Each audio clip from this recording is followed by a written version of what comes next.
di pagi yang cerah ini saya berkesempatan berkunjung bersilaturahmi ke rumah salah seorang sahabat kami yang sangat tercinta, yaitu Mas Amir Mahmud. Ya, assalamualaikum warahmatullahi wabarakatuh. Waalaikumsalam warahmatullahi wabarakatuh. Gimana kabarnya? Alhamdulillah, baik-baik, alhamdulillah sehat. Alhamdulillah. Kita hari ini nampaknya suasananya cerah ya. Ya, Mendung sedikit tapi ya tidak hujan. Gimana kira-kira kabar hari ini, terakhir hari ini bagus atau alhamdulillah luar biasa. Semoga Allah senantiasa memberikan hidayah, kesehatan bagi kita semuanya, dan kita bisa menjalankan syariat Islam dengan sebaik-baiknya. Alhamdulillahirrahmanirrahim. Pada kesempatan kali ini sahabat-sahabat, mumpung ini silaturahmi gitu ya, kita ingin ya berbicara atau ngobrol ya, istilahnya ngobrol ya yang ringan-ringan, tetapi semoga nanti kita bisa ambil manfaatnya. Kita tahu bahwa kita itu beragama Islam ya. Oh iya, ya, kita itu Islam sejak lahir nih. Kalau kita sering mendengar pengalaman dari para mu'alaf itu kan mereka memiliki apa ya, pengalaman spiritual yang sangat hebat ya. Begitu mendalam, berbagai ceritanya, ada yang mengharu biru, ada yang sedangkan kita yang sering dikatakan sebagai Islam keturunan itu kadang-kadang malah santai-santai, kurang begitu memahami, kurang begitu mendalami, dan kadang-kadang ya sebagian dari kita mengerjakan kurang dengan maksimal. Sebetulnya apa ya Islam itu apa ya Mas Amir ya? Iya. Untuk ya kita nggak apa-apa ya, kita ngobrol yang ringan. Ketemu nggak apa-apa. Iya, ngobrol. Ya betul ya. Ini kan masih gue sampaikan tentang apa itu Islam. Ya, kalau Islam itu secara mendasarkan aslama yuslimu islama. Iya. Ya, berarti selama patuh. Tetapi yang inti pada kepatuhan itu. Pada patuhan. Iya, patuhan. Jadi kalau tadi Mas Ira menyinggung tentang masalah muamalah, kemudian kita yang Islam sudah lahir ini kan yang jadi persoalan pada kepatuhannya. Kepatuhan. Mereka begitu masuk Islam langsung patuh, langsung semangat kan gitu. Nah, kita patuhnya itu tidak seolah-olah ya udah jalan alami gitu aja. Ya. Tidak tersadarkan mestinya kita harus lebih patuh kan. Jadi mana gitu. Jadi intinya pada sifat kepatuhan. Jadi itu yang terpenting. Jadi yang pertama itu Islam itu berarti adalah tunduk dan patuh. Tunduk dan patuh. Sahabat-sahabat, ini kata kunci yang disampaikan oleh Mas Amir itu, Islam itu adalah tunduk dan patuh. Meskipun ya kita kadang-kadang belum bisa melaksanakan dengan maksimal syariatnya ya. Mungkin sholat 5 waktu saya yakin sudah semua ya. Iya, masih banyak yang belum. Masih banyak yang belum ya ternyata ya. Ya. Kira-kira mengapa ya Pak Mas Amir ini ya seperti ini, kenapa ya? Nah, ini jadi masalah. Jadi masalahnya tadi pada kata kunci yang tadi saya sampaikan. Iya. Jadi itu adalah ketundukan dan kepatuhan. Iya. Jadi begitu seorang muslim itu kan salah satu tandanya kan begitu dia Islam kan menyatakan syahadat asyhadu alla ilaha illallah wa asyhadu anna muhammadar rasulullah. Saya bersaksi bahwasanya tidak ada Tuhan selain Allah ya, dan Nabi Muhammad utusan Allah. Maka disinilah yang terpenting. Apa itu? Begitu komitmen itu dilakukan, artinya syahadat itu dilaksanakan, maka yang pertama adalah mestinya adalah ketundukan dan kepatuhan. Tunduk kepada ketuhanan Allah, kepatuhan terhadap syariat Allah. Nah, ini Mas Amir kira-kira ingat nggak pertama kali mengucapkan syahadat kapan?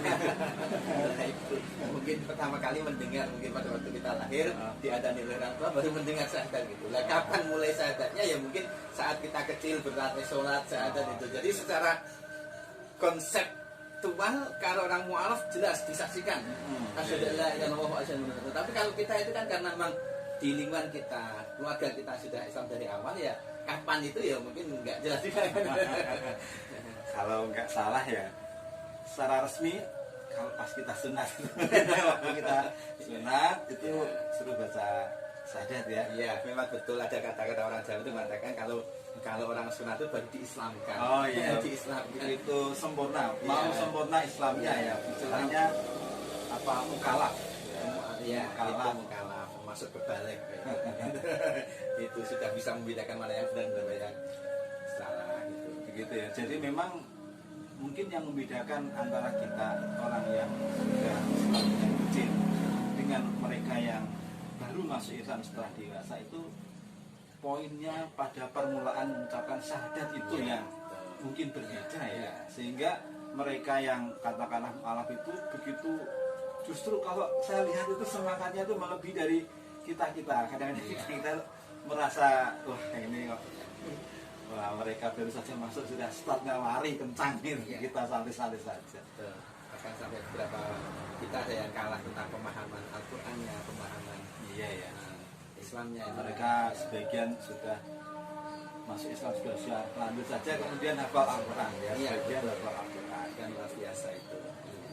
Dan paling-paling kita yang tidak resmi lagi ketika menikah namanya. Ya, itu. Saya lihat-lihat itu kalau acara nikah untuk akad itu mesti diawali dengan pengucapan syahadat. Padahal mestinya enggak ya, enggak usah. Artinya sudah lama syahadatnya itu, mungkin itu hanya untuk penegasan saja gitu ya. Itu. Ini jadi yang terpenting. Jadi kita sebagai seorang Muslim itu yang terpenting adalah ini pada ketundukan, kepatuhan. Jadi kembali lagi pada tadi yang saya sampaikan. Jadi kita begitu seorang Muslim itu yang harus tunduk dan patuh kepada Allah SWT. Tunduk dan patuh kepada syariat Allah. Jadi sebelumnya mungkin kita tidak ada kepatuhan ketundukan terhadap syariat itu. Kita mungkin tidak tunduk untuk sholat, tidak tunduk untuk zakat, tidak melaksanakan puasa, tidak melaksanakan haji, tidak ada itu. Tapi begitu Islam kita, itu kita harus pasrah total, tunduk kepada ketentuan Allah, pasrah kepada syarat-syarat yang mesti harus kita laksanakan. Itu harus dilaksanakan. Sekarang gini Pak Samir, kan tadi masuk Islam itu ditandai dengan mengucapkan syahadat. Ya, Nah, biar jelas ya kita paham semuanya. Nah, apa sebetulnya makna dari syahadat itu apa gitu ya?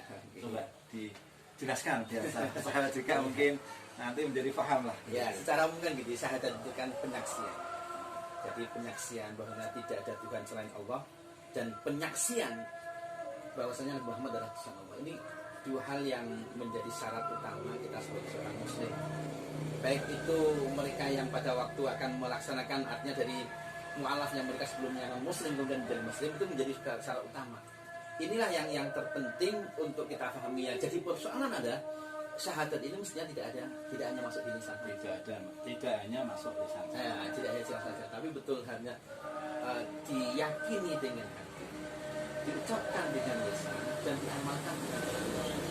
Maka termasuk masuk pada tanda ketaatan tadi pun, kepatuhan tadi pun, itu mestinya tidak hanya sekedar lisan. Kalau lisan mungkin lisannya mengucapkan syahadat, tapi hatinya tidak tunduk, tidak patuh. Pelaksanaannya juga tidak dan patuh. Maka dia mengucapkan syahadat tapi tidak sholat.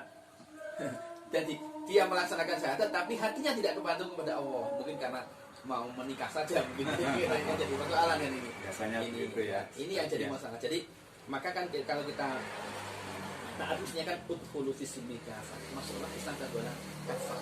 Kesungguhan gitu. Ya, kesungguhan. Jadi antara lisan, pikiran, hati, pengakuan, perilaku itu mestinya harus masuk kepada situ. Kalau itu bagus ya, mestinya kita sebagai orang Islam yang betul-betul tunduk dan patuh itu.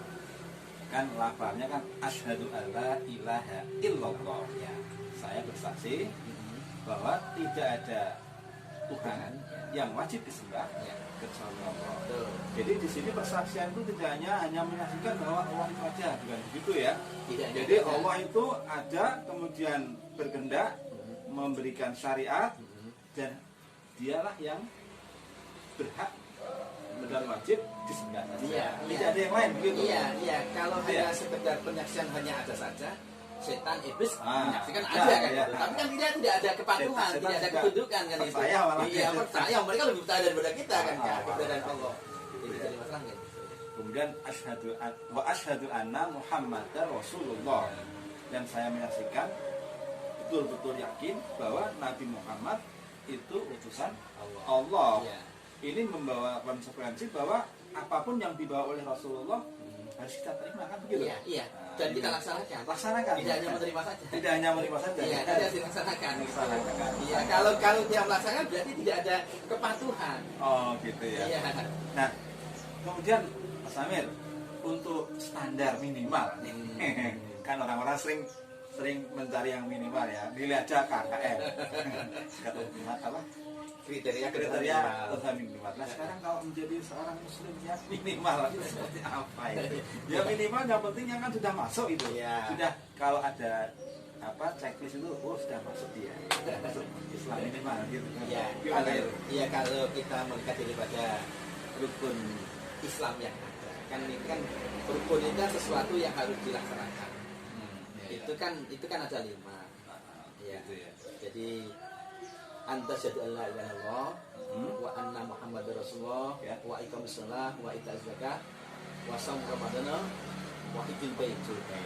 Jadi ada 5 ini 5 kali Pak. Jadi Yang kan sering kita sebut sebagai rukun iya, Islam itu ya. Islamnya Syahadat, sholat, zakat, puasa, haji. Tetapi rukun ini pun kan ada satu ketentuan yang kalau ada yang tidak mampu, artinya misalkan haji, kalau tidak mungkin kan masalah gitu. Tapi kalau mampu kan wajib. Nah, ini. Jadi kalau kita yang pertama tadi syarat minimal kan dari syahadat. Yang kedua sholat.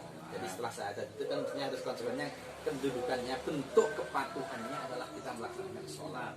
Karena kan sholat itu kan menjadi pokok tiangnya agama. Gitu ya. Bahkan di hari kiamat pun yang nanti dihisab pertama kan juga sholat. Awwalu ma yuhasabu bihil abdi yaumil qiyamati as-sholat. Yang pertama kali dihisab, diperhitungkan amal manusia itu kan sholat. Jadi ini menjadi sesuatu yang sangat penting, dan ini menjadi pembeda antara orang muslim dan kafir di sholat. Oh iya betul ya. Ya. Kemudian yang ketiga zakat. Nah, zakat ini kadang-kadang kalau orang senangannya boleh minimal ya minimal zakat fitrah kan. Fitrah jadi masalah kan itu. Yang belum begitu terlaksana mungkin zakat mal ya. Iya betul. Zakat mal. Ini belum bisa apa ya tersosialisasi. Mungkin kapan-kapan kita ngobrol khusus ya tentang zakat mal ini ya. Ya gitu. Kemudian yang keempat ini puasa. Kalau puasa insya Allah sudah banyak pada waktu awalnya Ramadan. Kalau sudah pertengahan akhir akan berkurang kan. Ya, semoga kita tidak begitu ya. Sampai akhir. Buat dari awal sampai akhir ya. 1 bulan penuh. Kalau orang Jawa mengatakan sesasing berderet. Ya, berderet ya gitu. Nah, kalau yang kelima kemudian haji. Ini untuk haji ini kan ya kalau dirasa berat kan manis tato. Manis tato'ah ya. Jadi yang jalannya itu, mampunya itu ya. Gitu. Statis tito'ah itu kan kalau mereka mampu keselamatannya, kesehatannya, harta bendanya itu tito'ah, mampu atau tidak. Nah, ini jadi masalah. Tapi kalau selama niat insya Allah ini bisa semuanya. Nah maka ini kalau tadi yang katakan sebagai minimalnya seorang muslim kan itu kan. Wah saya kira obrolannya mungkin cukup sekian dulu nih Mas Amir. Saya mau simpulkan untuk sahabat-sahabat nih. Iya. Bermanfaat ya. Sahabat-sahabat, demikian tadi obrolan saya dengan Mas Amir yang dapat kita ambil kesimpulannya. Di antaranya yang pertama tadi Islam itu tunduk ya. Tunduk dan patuh kepada siapa? Kepada Allah Subhanahu wa taala. Dan 5 syarat atau 5 rukun ya. 5 rukun yang menjadi syarat minimalis menjadi seorang muslim, yaitu yang pertama syahadat, kemudian melaksanakan sholat, menjalankan zakat, mengeluarkan zakat istilahnya, kemudian menjalankan puasa di bulan Ramadan ya, ini yang wajib. Kemudian yang terakhir adalah melakukan ibadah bagi yang mampu. Nah, demikian sahabat-sahabat semuanya. Semoga obrolan kita bermanfaat ya. Kita ketemu dengan kesempatan. Subhanakallahumma wa bihamdika asyhadu an la ilaha illa anta astaghfiruka wa atubu ilaik. Sekali lagi terima kasih. Sama-sama, terima kasih atas kehadirannya. Ini mohon maaf hanya ngobrol-ngobrol saja. Sekian, assalamualaikum warahmatullahi wabarakatuh. Waalaikumsalam warahmatullahi wabarakatuh.